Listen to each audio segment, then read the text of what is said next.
The chaotic ACC Coastal takes center stage with a primetime Friday night matchup between the Virginia Cavaliers and the Miami Hurricanes. The Canes are a 2-point home favorite for this 8 p.m. Eastern kickoff over on ESPN. Both of these teams come into this football game with a lot of question marks along their offensive lines as they've really struggled to block anybody so far this season.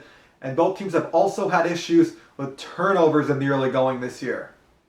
For Virginia, their last time out was against Notre Dame, where they allowed the Irish to sack quarterback Bryce Perkins 8 times.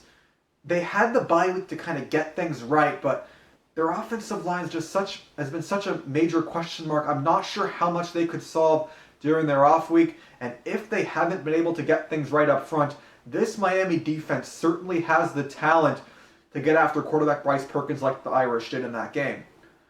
In terms of running the football, this Virginia rushing attack has struggled so far this season, and that's not where they want to be going up against an elite Miami run defense. On the other side of the football, though, there's a lot more reason for optimism for Virginia, as their pass rush has done a tremendous job so far this season of getting after opposing quarterbacks.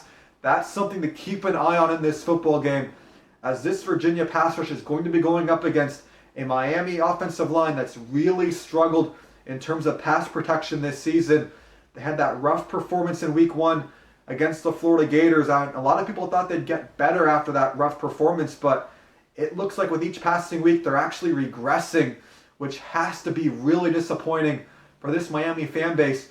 The Hurricanes, as we know, have a solid running back in DJ Dallas and a tight end in Brevin Jordan, who might be one of the best tight ends in all of college football, but in Dallas's case, it's hard to show that you're a good running back when you're constantly being hit behind the line of scrimmage on all of your rushing attempts. In Jordan's case, it's hard to demonstrate that you're one of the best tight ends in the country when your quarterback doesn't have the time to throw the football to you. The Hurricanes are coming off that disappointing performance against Virginia Tech. They fell behind 28-0 largely because of turnovers, and they mounted a furious rally that fell short when their defense allowed Virginia Tech to score in the game's final minutes. But you wonder, is that disappointing performance lead to this being a gut check game of sorts for the Miami Hurricanes?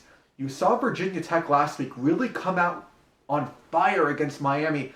Was that because of turnovers? Possibly, but also they had that embarrassing outing at home against Duke the week prior, and they came out against Miami with something to prove, it looked like. Will Miami have that similar attitude after their rough performance against Virginia Tech? Do they come out at home against the Virginia Cavaliers with something to prove? I think that's entirely possible. DJ Dallas is a good running back, as we mentioned, and this defense has the ability to try to go out and win this game by themselves. But barring that, I just trust Virginia a little bit more. I trust Bryce Perkins to avoid the mistakes. Miami's going to be going with N'Kosi Perry at quarterback. He had turnover problems last year when he played against the Virginia Cavaliers. You wonder, has he really fixed those things? The offensive lines for both teams, as we mentioned, has been really a work in progress. But I trust Virginia just a little bit more there as well. So because I can believe in Virginia at those two crucial spots on the football field just a bit more than I can Miami, I have to go with Virginia in this football game. I like the Cavaliers on the road to come out of Friday night with the win, 23-19.